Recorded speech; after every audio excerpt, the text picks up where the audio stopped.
जैसे ही महादेव भगवान गणेश को मारुति से मिलने जाने की बात बताते हैं, तब गणेश जी की मानो प्रसन्नता की कोई सीमा ही ना रहती और वे मुस्कुराते हुए कहते हैं, पिताश्री, ये तो अत्यंत उत्साह की बात है हमारे लिए। आपको तो ज्ञात ही है कि हमें कितना मन था धरती पर जाकर मारुति के संग समय व्यतीत करने का और उनके साथ खेलने का। आप तनिक प्रतीक्षा करिए, हम अभी ये सूचना माताश्री को देकर आते हैं। गणेश जी का उत्साह देखकर महादेव मंद मंद मुस्कुराने लगते हैं और कहते हैं, ठीक है पुत्र, आप जाइए, अपनी माताश्री को बता दीजिए, परंतु शीघ्र लौट कर आइएगा, क्योंकि आपको धरती पर केवल मारुति के संग खेलने के लिए नहीं जाना है, अपितु खेल के साथ साथ आपको मारुति को सही मार्ग भी दिखाना है। जो आज्ञा पिताश्री, हम अभी आते हैं कुछ ही समय में माताश्री से मिलकर।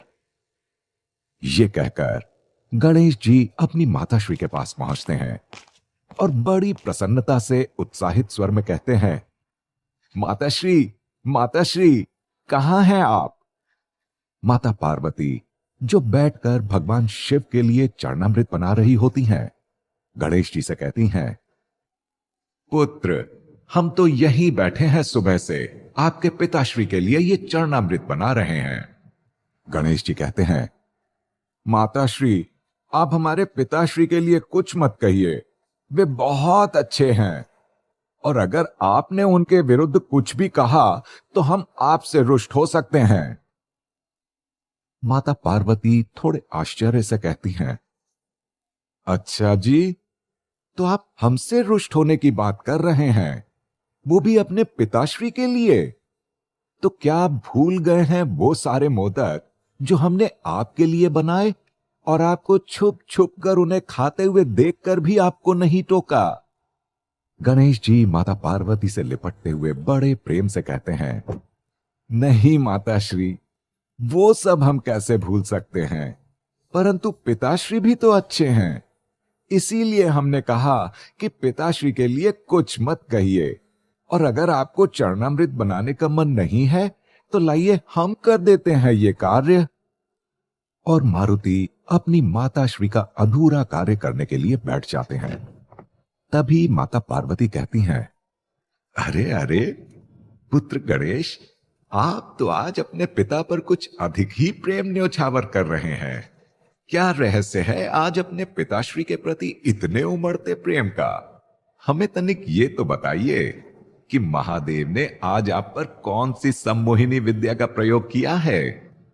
गणेश जी बड़ी उत्सुकता से कहते हैं, माताश्री, आपको स्मरण होगा कि एक दिन हमने इच्छा व्यक्त की थी कि हमें मारुति से मिलने और उनके साथ खेलने जाना है धरती लोक पर। माता पार्वती ने कहा, हां हां पुत्र, हमें बहुत अच्छे से स्मरण है, और आपकी इच्छा व्यक्त करने के बाद आपके पिताश्री ने कहा भी था कि उचित समय आने पर ही आपकी इच्छा पूर्ण होगी। गणेश जी ने मुस्कुराते हुए कहा, तो माताश्री, आज हमसे पिताश्री ने कहा है कि वो समय आ गया है जब हम धरती लोक पर जाकर मारुति के साथ समय बिता सकते हैं। माता पार्वती को अब जाकर गणेश जी के भोलेनाथ के लिए अत्यधिक स्नेह समझ आया और वे मृदु मुस्कान के साथ कहती हैं, अच्छा, तो ये है वास्तविक रहस्य आपके अचानक उमड़ते पितृ प्रेम का। गणेश जी थोड़ा लजाते हुए कहते हैं, हाँ हाँ हाँ जी माताश्री, नहीं तो किसने कहा है आपसे? माता पार्वती भी खिलखिलाकर हंसने लगती हैं और स्नेह से कहती हैं, अभी आपकी बातों से यही प्रतीत हो रहा है हमें। आगे गणेश जी इठलाते हुए कहते हैं, माताश्री, आप भी चलिए ना पिताश्री के पास, फिर हम आप दोनों से एक साथ आज्ञा लेकर मारुति से मिलने जाएंगे। इतना कहने के पश्चात गणेश जी माता पार्वती का हाथ पकड़ के महादेव के समक्ष ले आते हैं और कहते हैं, पिताश्री, हम वापस आ गए हैं, अब हमें बताइए कि मारुति कहां है और हमें आपका कौन सा कार्य करना है वहां धरती लोक जाकर। महादेव गणेश जी को अपनी गोद में बैठाते हैं और उन्हें बड़े प्यार से समझाते हैं। पुत्र गणेश, आप ध्यान पूर्वक हमारी बात सुनिए, क्योंकि अब आप सृष्टि में होने वाली एक बहुत महत्वपूर्ण घटना में अपना अहम योगदान करने वाले हैं। यह सुनकर गणेश जी गंभीर हो जाते हैं और उनके मुख पर उत्तरदायित्व स्वीकार करने वाले भाव उत्पन्न हो जाते हैं और वे महादेव से कहते हैं, जी पिताश्री, आप बताइए कि हमें क्या करना है। हम आपके हर निर्देश का पालन करेंगे और आपका हर आदेश पूर्ण करेंगे। भोलेनाथ गणेश जी की निष्ठा देखकर प्रसन्न होते हैं और कहते हैं, पुत्र गणेश, आपको धरती लोक पर जाकर मारुति से तो मिलना है ही, साथ ही साथ उन्हें भक्ति का सही मार्ग भी बताना है और उन्हें यह समझाना है कि किसी और के पथ पर चलने अथवा पथ का अनुसरण करने का वास्तविक अर्थ क्या होता है, क्योंकि मारुति किसी और की बात सुनने को तैयार ही नहीं है, चाहे वो उनकी माताश्री हो अथवा मतंग मुनि। परंतु हमें आपकी बुद्धि पर संपूर्ण विश्वास है कि आप खेल खेल में ही मारुति को सही मार्ग बता देंगे। ये सब सुनकर गणेश जी महादेव से पूछते हैं, परंतु पिताश्री, हमें यह तो बताइए कि हम मारुति से मिलेंगे कहां? वे इस समय धरती लोक पर किस स्थान पर हैं? महादेव कहते हैं, पुत्र गणेश, मारुति वो रहे, देखिए कैसे मदमस्त अपनी धुन में चले जा रहे हैं मधुबन की ओर। वे मधुबन जाकर अपनी तपस्या से श्री हरि के अवतार के दर्शन करना चाहते हैं, परंतु उनको आभास दिलाना है कि श्री हरि के अवतार होने में अभी पर्याप्त समय बाकी है तथा वहां जाकर आपकी भी मारुति के संग खेलने की इच्छा पूर्ण हो जाएगी। गणेश जी भगवान शिव और माता पार्वती को प्रणाम करके अपने मूषक पर सवार होकर वहां से प्रस्थान करने लगते हैं। तभी माता पार्वती गणेश जी से कहती हैं, गणेश, आप अपने नए मित्र के लिए भी मोदक ले जाइए। और इतना कहकर माता पार्वती गणेश जी को एक पोटली भर के मोदक दे देती हैं। इधर मारुति भी मधुबन के भीतर प्रवेश करते हैं। मधुबन में पहुंचने के बाद सबसे पहले मारुति को निर्मल यमुना के बहते हुए जल की ध्वनि सुनाई पड़ती है और वे स्वयं भी उसकी ओर आकर्षित होते चले जाते हैं। जैसे ही मारुति यमुना नदी के किनारे पहुंचते हैं, वहां का दृश्य देखकर उनकी आंखें खोली की खोली रह जाती हैं। जब मारुति यमुना तट पर पहुंचते हैं, तब तक दोपहर का समय हो चुका था और उस समय मधुबन के सारे जीव पानी पीने पहुंचे हुए थे और ऐसा प्रतीत हो रहा था जैसे संपूर्ण मधुबन एक स्थान पर एकत्रित होकर मारुति का अभिवादन और स्वागत कर रहा हो। इतने सारे पशु पक्षियों को एक साथ देख मारुति उत्साह से इधर उधर दौड़ दौड़कर पक्षियों को पकड़ने की चेष्टा करने लगते हैं और स्वयं से कहते हैं, अब हम समझे कि मतंग मुनि ने हमें यह क्यों कहा था कि मधुबन में भगवान विष्णु का सानिध्य हमेशा रहता है। कितना मनोरम दृश्य है यहां। कितने प्रेम से सभी जीव एक साथ खड़े होकर जल ग्रहण कर रहे हैं। न हिरण को शेर का भय है, न चिड़ियों को बाज का भय है, न किसी सांप को मोर का भय। सब कितने शांत हैं और मिलकर जलपान कर रहे हैं।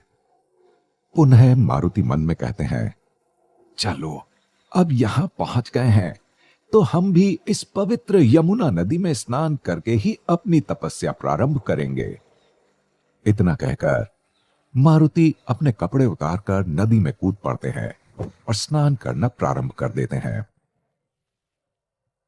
मारुति के स्नान करते समय ही भगवान गणेश वहां पहुंच जाते हैं और चुपके से नदी किनारे जाकर अपनी सूंड से मारुति के सारे कपड़े लपेट कर ले आते हैं और एक पेड़ के पीछे छिप जाते हैं। परंतु उनकी मोदक से भरी पोटली वहीं पास ही नीचे जमीन पर गिर जाती है। मारुति जी भर के स्नान करने के पश्चात जब नदी से बाहर निकलते हैं तो देखते हैं कि उनके कपड़े तो वहां हैं ही नहीं। वे बाहर आकर इधर उधर देखते हैं और अपने कपड़े खोजने का प्रयत्न करने लगते हैं, परंतु उनके कपड़े तो गणेश जी ने छुपा रखे थे। बहुत खोजने के बाद भी मारुति को अपने कपड़े तो नहीं मिले, परंतु एक पोटली मिली जिसमें ढेर सारे मोदक भरे थे। और मारुति स्वयं से कहने लगे, न जाने कौन हमारे कपड़े ले गया, परंतु इस घने वन में कौन हमें लंगोट में देखने आ रहा है। क्यों ना हम ऐसे ही अपनी तपस्या प्रारंभ कर दें। तभी एक पेड़ के पीछे छुपे गणेश जी कहते हैं, मारुति, ऐसा केवल तुम्हें लगता है कि तुम्हें यहां कोई नहीं देख रहा है, परंतु हम तो सब कुछ देख रहे हैं। और जब से तुम यहां आए हो तब से हम तुम्हें देख ही रहे हैं। मारुति एक अनजान ध्वनि से चकित रह जाते हैं और कहते हैं, कौन है जो पहले तो हमारे कपड़े चुरा ले गया और अब छुपकर हमें देख रहा है? अगर साहस है तो हमारे सामने आओ अथवा हमारे कपड़े लौटा दो, नहीं तो तुम्हारे ये मोदक जो यहां गिरे हैं वो चट करने में हमें तनिक भी समय नहीं लगेगा। मोदक का नाम सुनते ही गणेश जी चौंक जाते हैं और अपनी कमर में पोटली को खोजने लगते हैं।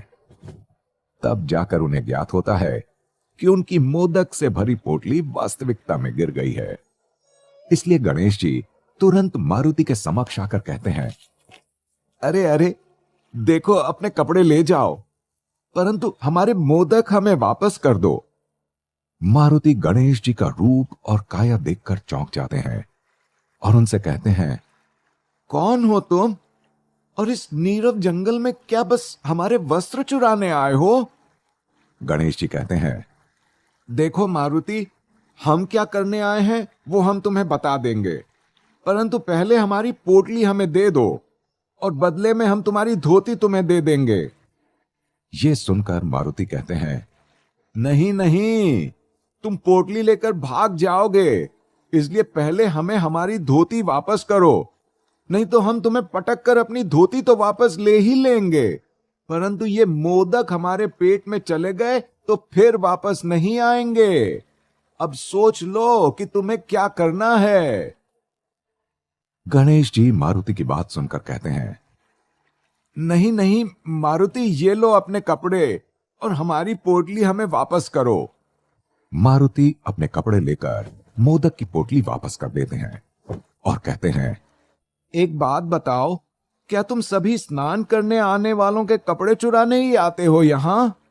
गणेश जी कहते हैं, नहीं नहीं, हम यहां कपड़े चुराने नहीं, बल्कि हम अपनी गाय को पानी पिलाने लेकर आए थे। तभी हमने बहुत दिनों बाद किसी को इस वन में देखा तो सोचा कि तनिक क्रीड़ा के बाद हमारी मित्रता हो जाएगी। तो मारुति, करोगे मित्रता हमसे? मारुति बस गणेश जी के मानव शरीर और हाथी की भांति दिखने वाली सूंड को देखकर चकित होते जा रहे थे। तभी भगवान गणेश का प्रस्ताव सुनकर मारुति कहते हैं, मित्रता तो हम स्वीकार कर लेंगे, परंतु पहले हमें यह बताओ कि तुम ये कौन सी माया जानते हो जिससे तुमने अपना ये रूप बना रखा है, शरीर मनुष्य का और मस्तक हाथी का। गणेश जी तुरंत बोलते हैं, यही प्रश्न तो हम तुमसे करने वाले थे कि तुम्हारे पास ये कौन सी शक्ति है जिससे तुम अपना रूप आधे वानर का एवं आधा रूप मनुष्य का धारण करके खड़े हो। मारुति तपाक से उत्तर देते हैं, ये तो इसलिए है कि हमारे पिता वानर राज केसरी हैं और हम वानर कुल के हैं, परंतु तुम्हारे इस रूप का रहस्य तो बताओ हमें। तब गणेश जी कहते हैं, हमारा ये रूप इसलिए है क्योंकि एक बार हमारे पिताश्री ने क्रोधित होकर हमारा मस्तक काट दिया था और फिर हमें ये हाथी का सर लगा दिया गया। मारुति गणेश जी की बात समाप्त होने से पहले ही जोर से हंस पड़ते हैं और कहते हैं, लगता है तुम हमें मूर्ख बनाने की चेष्टा कर रहे हो। अथवा स्वयं मूर्खता भरी कहानी सुना रहे हो। मस्तक काट देने के पश्चात भी कोई जीवित रहता है क्या भला? और अगर तुम बच भी गए तो ये चमत्कार हुआ कैसे, बताओ तो तनिक हमें। गणेश जी कहते हैं, वास्तव में मारुति हुआ ये था कि एक बार हमारी माताश्री स्नान करने गई हुई थी और हमारे पिता के दूतों में से एक से उन्होंने कहा कि आप द्वार पर पहरा दें और चाहे कोई भी अंदर आने की अनुमति मांगे आप उसे अंदर आने मत दीजिएगा।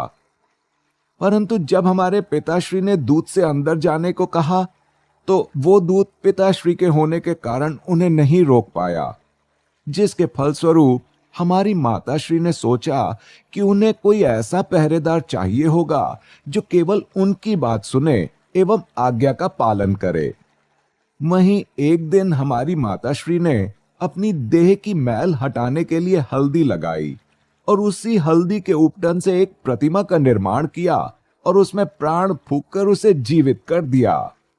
मारुति उत्सुकता से पूछते हैं, तो वो प्रतिमा किसकी थी? फिर गणेश जी आके कहते हैं, वो प्रतिमा हमारी ही थी मारुति, परंतु उस समय हमारा मुख ऐसा नहीं बल्कि एक सुंदर बालक का था और माताश्री के आदेश से हम उनके स्नान के समय द्वार पे रखवाली कर रहे थे। तभी वहां पिताश्री आए, परंतु हम उनसे हट करते हुए द्वार के सामने खड़े हो गए। पिताश्री ने कहा, ये हमारा घर है और हमें भीतर जाना है, हट जाओ बालक हमारे समक्ष से। तब हमने कहा, भले ही ये घर आपका हो, परंतु हमारी माताश्री ने हमें यहां पहरे पर बैठा रखा है और उनका आदेश है कि चाहे कोई भी क्यों ना आ जाए उसे अंदर नहीं आने देना है हमें। अतः आप अभी बाहर ही प्रतीक्षा कीजिए। इस पर हमारे पिताश्री अत्यंत क्रोधित होकर कहने लगे, अरे मूर्ख बालक, जिसे तुम अपनी माता कह रहे हो वो हमारी अर्धांगिनी है और तू हमें ही भीतर जाने से रोक रहा है। मूर्ख, हट जा हमारे मार्ग से, नहीं तो आज तेरा अंत हमारे ही हाथों लिखा है। परंतु मारुति, हम भी कहां किसी से डरने वाले थे। हमने भी पिताश्री से कहा, आप जो भी हो, हम अपनी माताश्री के आज्ञा का पालन कर रहे हैं और हम उनकी आज्ञा का उल्लंघन नहीं करेंगे। ये सुनकर हमारे पिताश्री का क्रोध और अधिक बढ़ गया और उन्होंने अपने त्रिशूल से हमारा सिर काट दिया। और इस घटना के पश्चात हमारी माता के दुख ने विकराल रूप धारण कर लिया और वे समस्त सृष्टि को भस्म करने पर आतुर हो गई। तभी वहां ब्रह्मदेव प्रकट हुए और उन्होंने उपाय सुझाया। इस बालक को जीवित करने के लिए किसी ऐसे जीव का मस्तक लगाया जा सकता है जिसकी माता अपने पुत्र के मुख की ओर पीट करके सोई हो। तभी गणेश जी ने मारुति से प्रश्न किया, मारुति, जानते हो पूरी सृष्टि में केवल एक ही ऐसे मां बेटे का जोड़ा था जहां मां अपने बच्चे की ओर पीट करके सोई थी। सो हमें यह हाथी का सर लगा दिया गया और तब से हम ऐसे ही हैं।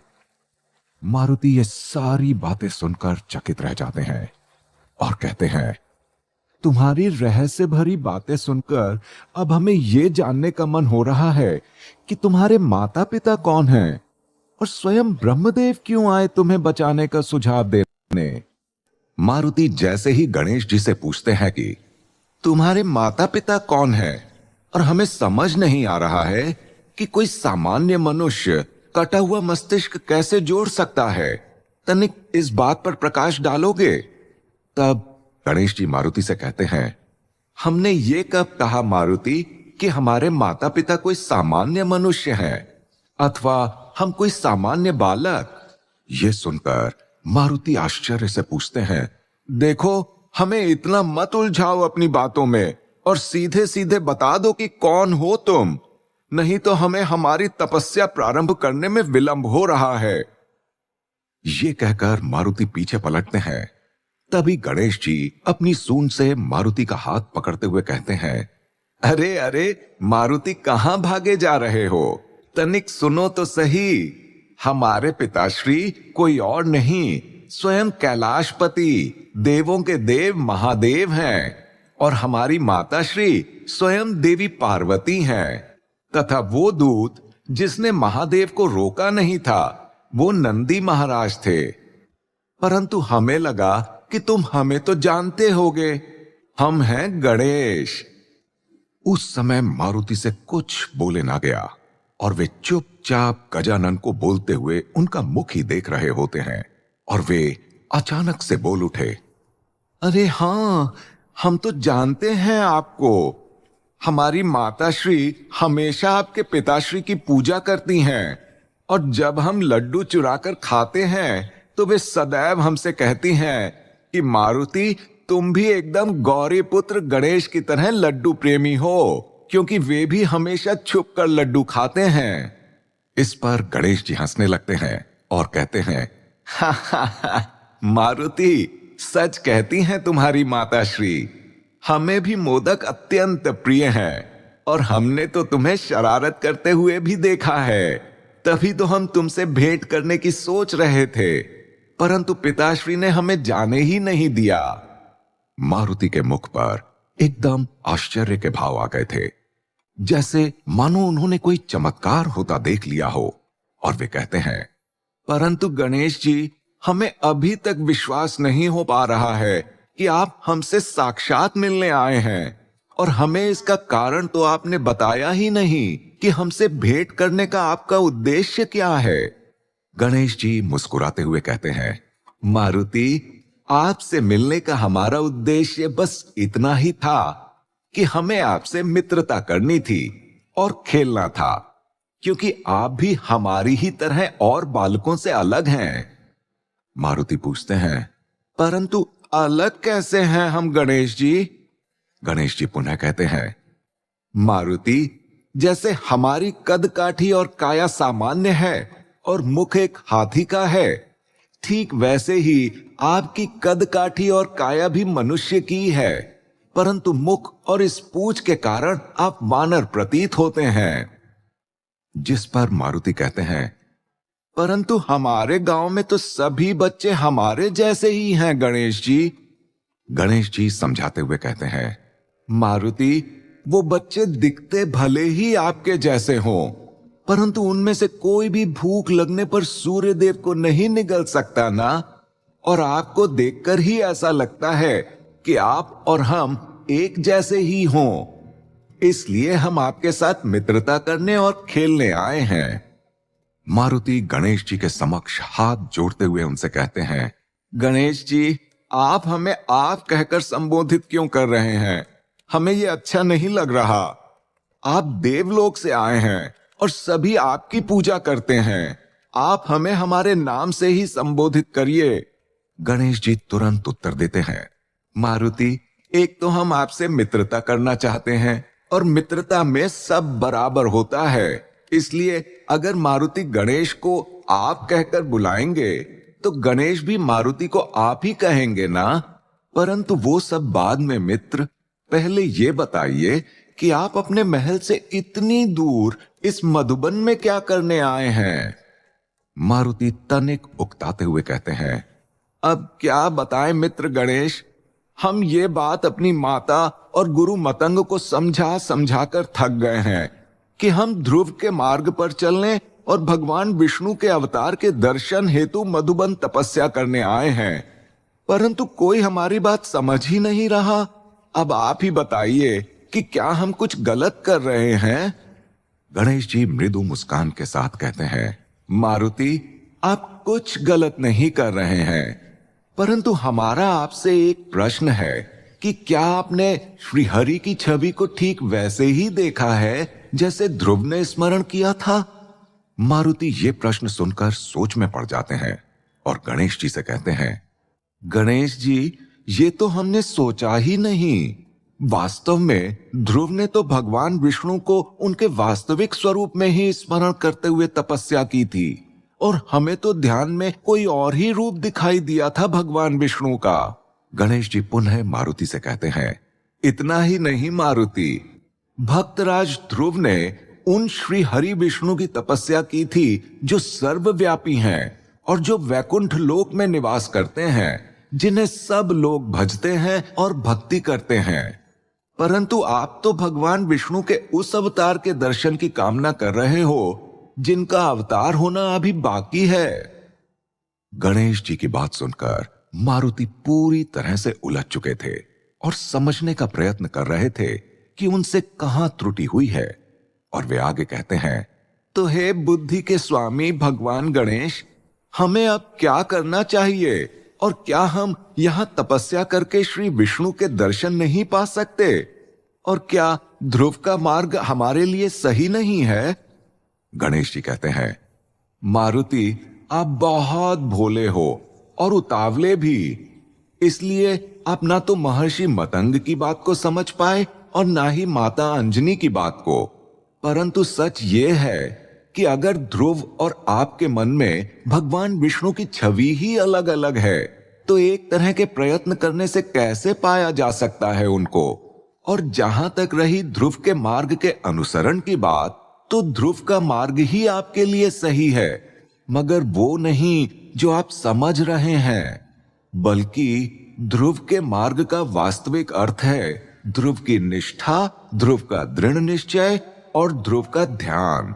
अर्थात जिस तरह एकाग्र और दृढ़ निश्चय से ध्रुव ने भगवान विष्णु की तपस्या की थी, ठीक वैसे ही आपको भी भगवान विष्णु के अवतार का ध्यान करना होगा। परंतु इसका अर्थ ये कदापि नहीं है कि ध्रुव ने जहां तपस्या की थी, आप भी वहीं बैठकर ध्यान करें। आप महल में रहकर भी भगवान विष्णु का ध्यान कर सकते हैं, और जब उनका अवतार होगा तो आपको संकेत अवश्य मिलेगा। और जितनी उत्सुकता से आप उन्हें खोज रहे हैं, उन्हें भी आपकी उतनी ही आवश्यकता होगी। गणेश जी की बात सुनकर मारुति के मुख पर प्रसन्नता और कृतज्ञता दोनों के भाव दिख पड़ने लगे, और वे भगवान गणेश से गले लगकर कहते हैं, धन्य हो आप गणेश जी कि आपने हमारे नेत्रों पर पड़े अज्ञानता के पर्दे को हटाकर ज्ञान का प्रकाश दिखाया। और क्या अब हम महल वापस जा सकते हैं? हमें हमारे आराध्य मिल जाएंगे ना? गणेश जी कहते हैं, मारुति, आप निश्चिंत होकर अपने घर जाइए और अपनी दैनिक दिनचर्या का पालन करिए। और हां, अपने इस नए मित्र को हमेशा स्मरण रखिएगा। मारुति गणेश जी से बात करने के पश्चात हंसी खुशी अपने घर के लिए निकल पड़ते हैं। इधर राम घाट पर बैठे महाकवि तुलसीदास जी हनुमान जी से कहते हैं, हे बजरंग बली, हमारा एक संदेह है। हनुमान जी पूछते हैं, क्या संदेह है आपको गोस्वामी जी? तुलसीदास जी कहते हैं, हनुमान जी, अगर आप मधुबन में रहकर भी भगवान राम के रूप का ध्यान करते, तब भी आपको उनके अवतार का संकेत मिल ही जाता। ये तो आप भी जानते हैं और सब देवता भी ये जानते थे। तो क्यों आपको मधुबन से वापस महल भेजा गया, जबकि आप तो भक्ति में लीन होने जा रहे थे? फिर आपको महल वापस भेजने के पीछे का रहस्य हम नहीं समझ पा रहे हैं। हनुमान जी तुलसीदास जी से कहते हैं, हे तुलसीदास जी, आपने बस ये समझा कि नन्हे मारुति को वापस घर भेजा गया, परंतु आप हमारी बाल लीलाओं की चर्चा भूल गए, और ये भी कि अगर हम वो लीलाएं ना करते तो आज जिस हनुमान के लिए ये सभी पंक्तियां हनुमान चालीसा में लिखी हैं, वो नहीं लिखी जाती। और अगर हम घर वापस ना आते तो उस विचित्र से पाखंडी ओझा द्वारा फैलाए जा रहे अंधविश्वास को कौन रोकता? जिज्ञासा भरे स्वर में तुलसीदास जी पूछते हैं, कौन सा अंधविश्वास और कौन सा पाखंडी ओझा हनुमान जी? हनुमान जी आगे कहते हैं, आइए हम आपको बताते हैं वो कथा जब हम अपने गांव मधुबन से वापस पहुंचे। मारुति प्रसन्नता से फुदकते हुए अपने गांव की सीमा पर पहुंचते हैं तो देखते हैं कि गांव की सभी महिलाएं बूढ़े बरगद की दिशा में भागी चली जा रही हैं। तब मारुति भी उनके पीछे चल पड़ते हैं और स्वयं से मन में कहते हैं, हे ईश्वर, अब क्या नया संकट आ गया है हमारे नगर में, और ये सारी स्त्रियां ही क्यों भागी चली जा रही हैं? कोई पुरुष क्यों नहीं दिखाई देता? इतना कहते हुए मारुति तीव्रता से भागते हुए वहां पहुंचते हैं तो देखते हैं कि गांव के सारे पुरुष हाथ में कुल्हाड़ी लिए बूढ़े बरगद को घेरे खड़े हैं और एक अधनंगा व्यक्ति बदन पर कालिक लपेटे उन सबको निर्देश दे रहा है। अरे गांव वालों, अगर तुम अपने बच्चों का जीवन सुरक्षित चाहते हो तो आज ही ये पेड़ काट डालो, नहीं तो इस पेड़ का पिशाच एक एक करके गांव के सारे बच्चों को खा जाएगा और तुम सब हाथ पर हाथ धरे देखते रह जाओगे। अरे मूर्खों, देख क्या रहे हो? उठाओ कुल्हाड़ी और काट डालो इस शापित वृक्ष को। इतना सुनना था कि सभी पुरुष अपने हाथ में कुल्हाड़ी और बाकी के हथियार लेकर पेड़ की ओर दौड़ पड़ते हैं और सभी स्त्रियां पेड़ के चारों ओर घेरा बनाकर खड़ी हो जाती हैं तथा रोते हुए कहने लगती हैं, मत काटो इस वृक्ष को। हम आप सबके आगे अपने हाथ जोड़ती हैं कि इस वृक्ष को मत काटो। आप सबको पता है कि हम सारी स्त्रियां यहां हर वर्ष वट सावित्री की पूजा करती हैं और ये वृक्ष हमारे गांव में कितने दशकों से स्थित है। आप लोग समझते क्यों नहीं कि ये पेड़ बस एक पेड़ नहीं है, हमारे पूर्वजों का प्रतीक है और इस पर किसी पिशाच का नहीं बल्कि देवताओं का वास है और इस वृक्ष को काटने से केवल हमारे गांव का अहित ही होगा। तभी वो ओझा गरजते हुए कहता है, अरे ओ मूर्ख स्त्रियों, तुम सब बाबा काल योगी के ज्ञान को चुनौती दे रही हो बिना ये सोचे कि हमारी बात न मानने के कारण ही इस जग बंधु के पुत्र सुरा को इस पेड़ का पिशाच निगल गया और कोई कुछ नहीं कर पाया। और तुम लोग अभी भी इन स्त्रियों के बहकावे में आकर यह मूर्ख दर्शक बने खड़े हो। कैसे पुरुष हो तुम और कैसा पुरुषार्थ है तुम सबका जो स्त्रियों से दबकर चुप खड़े हो सारे के सारे। मारुति ने जैसे ही सुरा के लापता होने की बात सुनी वैसे ही उनकी आंखें इधर उधर दौड़ने लगीं, ये पुष्टि करने के लिए कि सुरा वहां है या नहीं। परंतु उस भीड़ में पूरा गांव था, बस एक सुरा को छोड़कर। तभी मारुति अपने बाकी मित्रों को सुरा की मां के पास बैठकर उन्हें चुप करवाते हुए देखकर वहां गए और पूछा, क्या हुआ काकी? ये सब लोग क्या कह रहे हैं? सुरा कहाँ है? और ये साधु कौन है जो राक्षस की तरह लग रहा है? बताइए ना काकी, कहाँ है सुरा? मारुति की उत्सुकता देखकर सुरा की मां कहती हैं, मारुति बेटा, क्या बताऊं मैं कि क्या हो गया है एक दिन के भीतर इस गांव में। न जाने कहां से ये साधु गांव में आया और गांव के किनारे एक पत्थर पर बैठकर सबसे कहने लगा कि वो बाबा काल योगी है और इस गांव को संकट से बचाने आया है और मुझसे कहा कि घर जाओ और हमारे लिए कुछ भोजन भिजवाओ, बाकी बात हम संध्या में बताएंगे। और हाँ, उस पुराने बरगद के पास कोई मत जाना, उस पर पिशाच का वास है और वो गांव के सारे बच्चों को खा जाएगा। बेटा मारुति, हमने कितने सम्मान के साथ सुरा को साधु के लिए भोजन देकर भेजा, परंतु ये साधु पूरे गांव में घूम घूम कर कहने लगा कि इसने बूढ़े बरगद के पिशाच को स्वयं अपनी आंखों से सुरा को निगलते देखा और अब ये पेड़ काटने को कह रहा है। मारुति सुरा की मां से कहते हैं, काकी आप चिंता मत करो, हम सब जानते हैं कि इस पेड़ पर किसी पिशाच का वास नहीं है और हम आपको वचन देते हैं कि सुरा को हम कहीं से भी वापस लेकर आएंगे। उसके पश्चात मारुति अपने मित्रों से कहते हैं, सुनो मित्रों, हमें अपने साथी सुरा को कहीं ना कहीं से खोजना ही होगा और इस साधु का सत्य पता लगाना ही होगा। मारुति के मित्र मंडली में से एक बालक कहता है, परंतु मारुति, हम ये करेंगे कैसे? मारुति कुटिल मुस्कान के साथ कहते हैं, मित्रों, तुम लोग बस मेरे साथ हां में हां मिलाते रहना और देखो हम क्या तिगड़म करते हैं।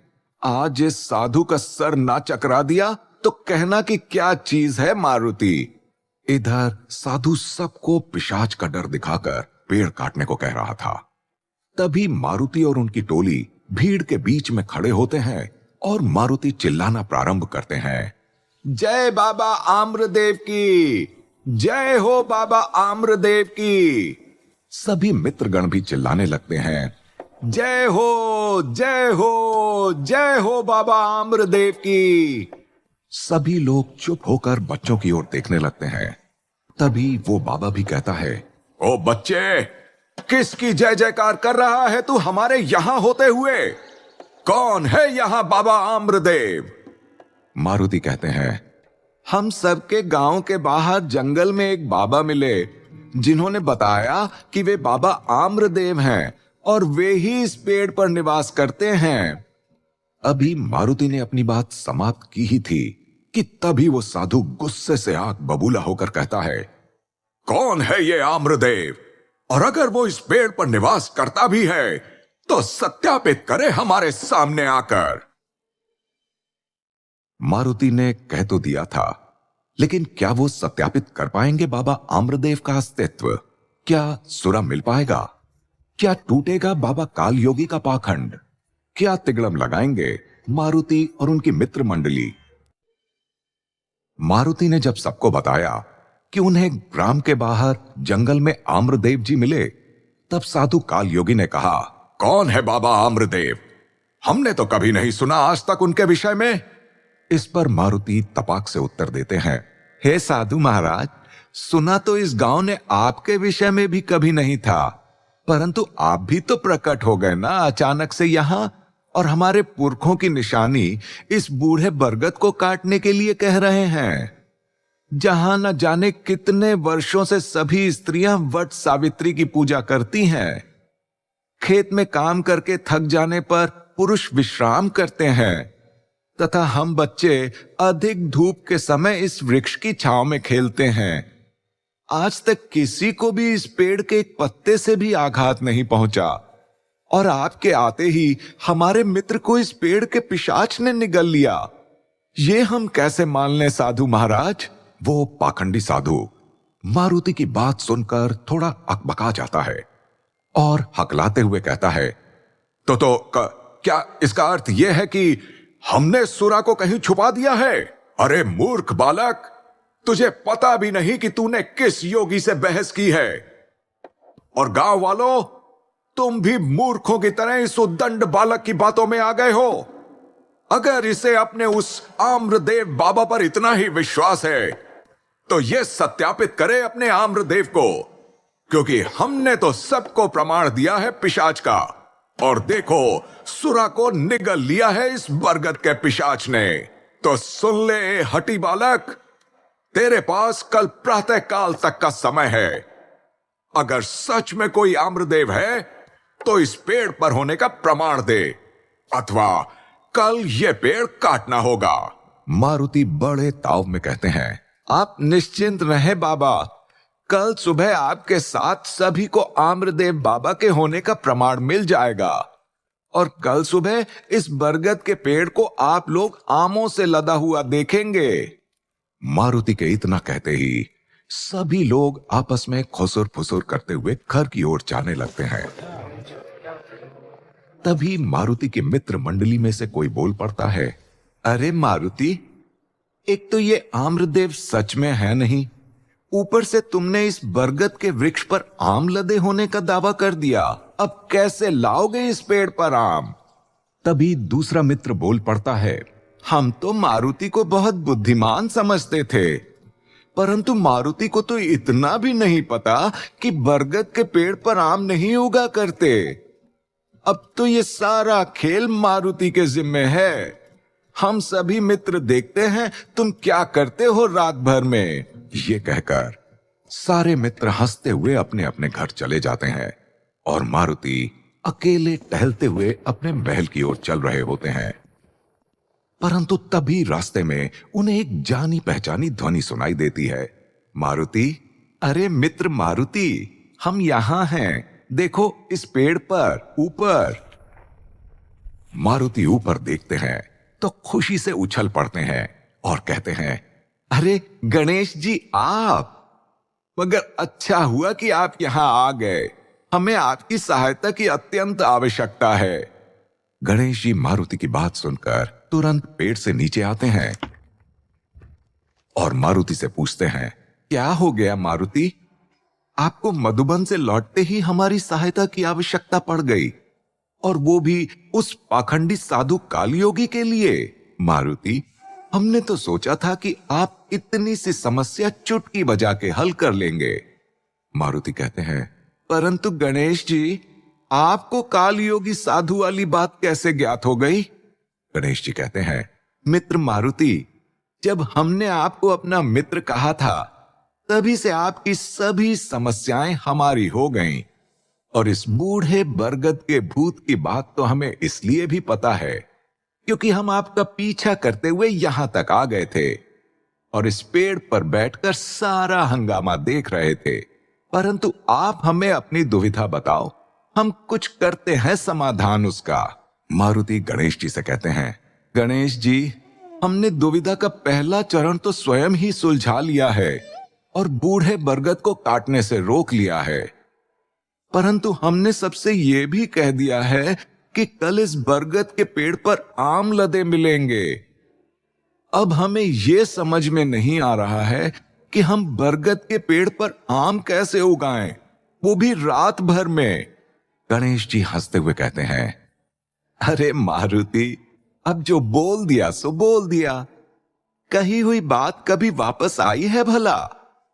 और आप व्यर्थ में चिंता ना करो मारुति, बस हमें यह बताओ कि यहां आपके गांव में आम के पेड़ तो है ना? मारुति कहते हैं, है ना गणेश जी, बहुत सारे आम के पेड़ हैं, मगर उनका क्या करने वाले हैं हम लोग? गणेश जी मारुति को समझाते हैं, मारुति, पहले हमें ढेर सारे आम तोड़कर लाने हैं, फिर आगे का काम आप हम पर छोड़ दो।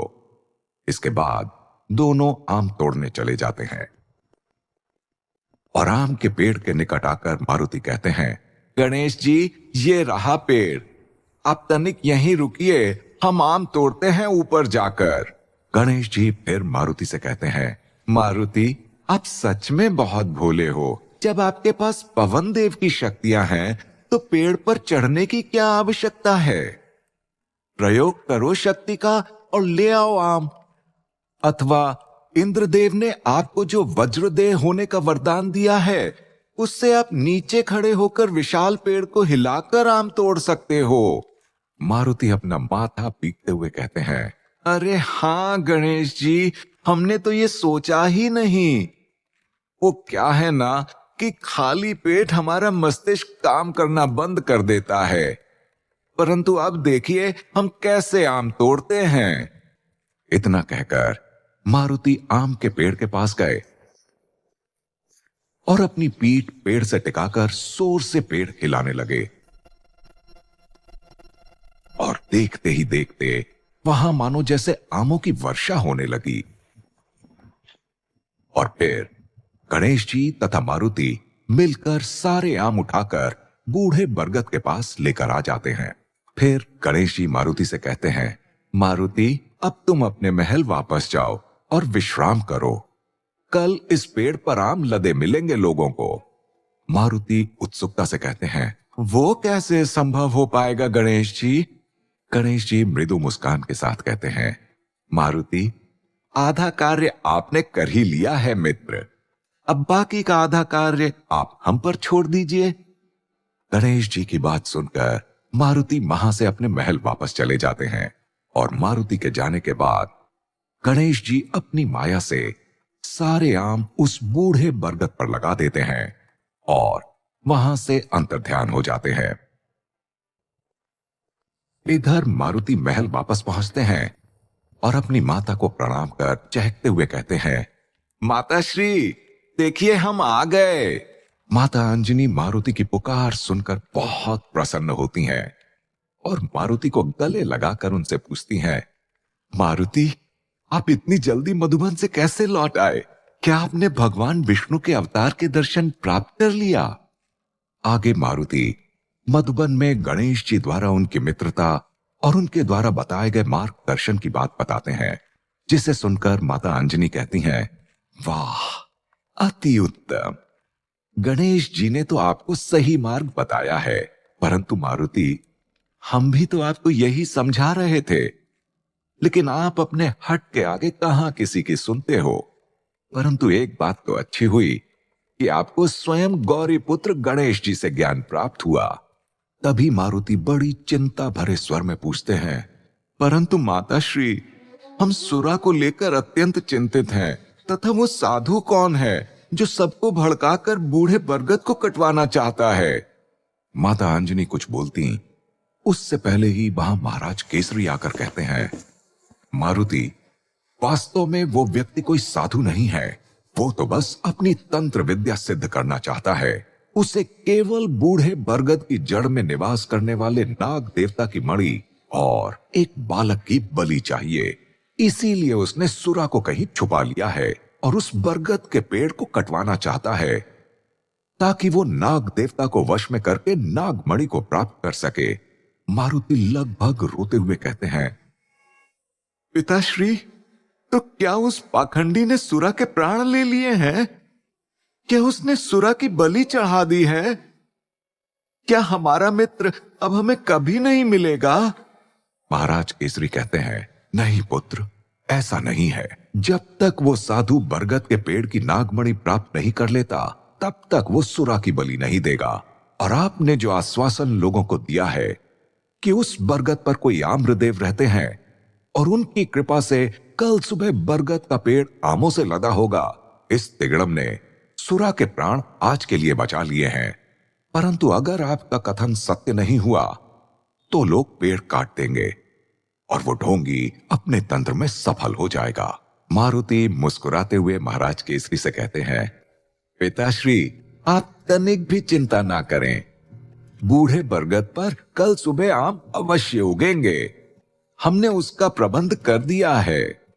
मारुति का आत्मविश्वास देखकर महाराज केसरी भी उत्साहित होकर कहते हैं, पुत्र मारुति, अगर आपका कथन सत्य हुआ तो हम भी आपको आश्वासन देते हैं कि हम कल सबके समक्ष अपनी इस गदा से उस ढोंगी साधु का चूर्ण बना देंगे और सुरा को खोजने के लिए हम अभी अपने दूतों को भेजते हैं। माता अंजनी कहती हैं, अच्छा अच्छा ठीक है, हम सभी कल सुबह मारुति की बुद्धि और आपका बल देखेंगे, परंतु अभी आप दोनों जाकर सो जाइए और हमें भी सोने दीजिए। माता अंजनी के कहने पर मारुति सोने तो चले जाते हैं, परंतु बिस्तर पर भी उन्हें नींद कहां आने वाली थी। सारी रात वे बस टकटकी लगाए महल की खिड़की से बाहर देखते रह गए। जैसे ही सुबह की पहली किरण फूटी, वैसे ही मारुति उठकर सीधे बूढ़े बरगद की तरफ दौड़ पड़ते हैं। तभी उन्हें रास्ते में अपने मित्र दिखाई पड़ते हैं जो मारुति को ही खोज रहे होते हैं और मारुति को रोककर वे कहने लगते हैं, मारुति, मारुति, मारुति, तुम्हें पता है, हम जब सारे मित्र सुबह सुबह बरगद का पेड़ देखने गए और हमने जो कुछ भी वहां देखा, उसे देखकर हम अपनी आंखों पर अब भी विश्वास नहीं कर पा रहे हैं। मारुति उत्सुकता में पूछते हैं, ऐसा क्या हुआ वहां और क्या देखा वहां तुम सबने? सभी मित्र एक सुर में कहते हैं, चलो तुम भी स्वयं अपने नेत्रों से देख लो। इतना कहकर सभी मित्र मारुति का हाथ खींचकर उन्हें अपने साथ लेकर चलने लगते हैं। अपने मित्रों के संग आगे बढ़ते हुए मारुति सोचने लगते हैं, लगता है गणेश जी ने अपनी मित्रता सिद्ध कर दी है। मैं धन्य हो गया कि मेरे पास स्वयं गणेश जी का सानिध्य है। जय हो गणेश जी की। वहीं बरगद के पेड़ के समक्ष पहुंचकर स्वयं मारुति भी हैरान रह जाते हैं। वास्तविकता में बरगद के पेड़ पर आम लदे हुए नजर आ रहे हैं। मारुति एक टक ये चमत्कार देखते रह जाते हैं। वहीं उनके सभी मित्र दौड़ने लगते हैं। मारुति पुनः एक बार चौंकते हुए कहते हैं, कहां जा रहे हो तुम सब? जिस पर सभी मित्र उत्तर देते हैं, अरे मारुति, हम सब लोग गांव में इस बारे में सूचना देने जा रहे हैं कि तुम्हारा कथन सत्य हुआ और बाबा आम्रदेव ने अपने होने का प्रमाण दे दिया है। परंतु मारुति, ये तो बताओ कि तुमने बरगद के पेड़ पर आम उगाए कैसे? मारुति कहते हैं, तुम सब इसकी चिंता मत करो कि इस बूढ़े बरगद के पेड़ पर आम उगे कैसे, किंतु ये सोचो कि अब सुरा का पता कैसे लगेगा, क्योंकि वो पाखंडी भी चुप नहीं बैठेगा और सुरा की बलि देने के लिए किसी और उपाय से इस पेड़ को कटवाने का प्रयत्न करेगा। इतने में गांव के कुछ लोग भी बरगद के पेड़ पर लगे आम देख लेते हैं और धीरे धीरे पूरे गांव में यह बात आग की तरह फैल जाती है और देखते ही देखते कुछ ही समय में बूढ़े बरगद के आसपास भीड़ जमा हो जाती है तथा बाबा काल योगी को सब बुलाने के लिए चले जाते हैं। जैसे ही उस ढोंगी बाबा ने यह बात सुनी वैसे ही उसके चेहरे से हवाइयां उड़ गईं और उसके पास बोलने को कुछ भी नहीं रहा। वो बाबा गांव से भागने की चेष्टा करने लगा, परंतु महाराज केसरी ने उसे अपने सैनिक भेजकर पकड़वा लिया और वे सैनिक उस ढोंगी बाबा को लेकर सभी गांव वालों के बीच चले आए। मारुति ने पेड़ पर लगे आमों की ओर संकेत करते हुए कहा, देखिए साधु महाराज, आम्रदेव ने तो प्रमाण दे दिया। अब आप बताइए कि हमारे मित्र सुरा को किस पिशाच ने खाया था, अथवा आपने किसे देखा था पेड़ से निकलकर सुरा का भक्षण करते हुए। तभी गांव के सभी लोग कहने लगे, हाँ हाँ साधु महाराज, बताइए कहां है सुरा और कहां है वो पेड़ का भूत। अपनी योजना विफल होते देखकर साधु मारुति पर चीख पड़ता है, अरे दुष्ट मायावी बालक, अपनी माया से पेड़ पर आम उगाकर गांव वालों को हमारे विरुद्ध भड़काता है। अगर तेरा वो आम्रदेव सच में है तो दिखाई सुनाई क्यों नहीं देता। काल योगी के इतना कहने की देर थी कि पेड़ से गणेश जी भारी आवाज में कहते हैं, अरे मूर्ख कपटी, हम आम्रदेव हैं और हम इसी पेड़ पर निवास करते हैं तथा तेरा कपट हम भली भांति जानते हैं। अब तू स्वयं सबको बताता है अथवा हम आकर तेरी पोल खोले सबके समक्ष। अब तो उस ढोंगी बाबा के पास कहने को कुछ भी नहीं बचा था और वो इधर उधर भागने की जगह खोजने लगता है, परंतु जो लोग उसके भड़काने पर पेड़ काटने को आतुर थे उन्हीं लोगों ने आगे आकर उस पाखंडी को पकड़ लिया और उसी पेड़ से उसे बांध दिया। अब मारुति उस बाबा के पास जाकर पूछते हैं, बाबा, अभी तक हम आपसे बड़ी विनम्रता से पूछ रहे थे कि हमारा मित्र सुरा कहां है। अब हमें आप बता दीजिए और अगर नहीं बताया तो हम अपने सैनिकों से कहकर आपको मधुमक्खियों के छत्ते के निकट बंधवा देंगे। परंतु वो पाखंडी अचानक जोर से हंसने लगता है और हंसते हुए कहता है, अरे ओ मूर्ख गांव वालों, अगर तुम मुझे मार दोगे तो अपने उस सुरा का पता कैसे लगाओगे और कैसे खोजोगे सुरा को, क्योंकि सुरा कहां है वो हमें छोड़कर और कोई नहीं बता सकता। अब जाओ, जो करना है करो और खोज कर ले आओ सुरा को। तो क्या सुरा को खोज सकेंगे गांव वाले? क्या वो पाखंडी साधु मुक्त हो जाएगा गांव वालों के बंधन से? क्या मारुति के पास कोई और युक्ति है जिससे सुरा मिल जाएगा? इन सभी प्रश्नों के उत्तर जानने के लिए सुनते रहिए हनुमान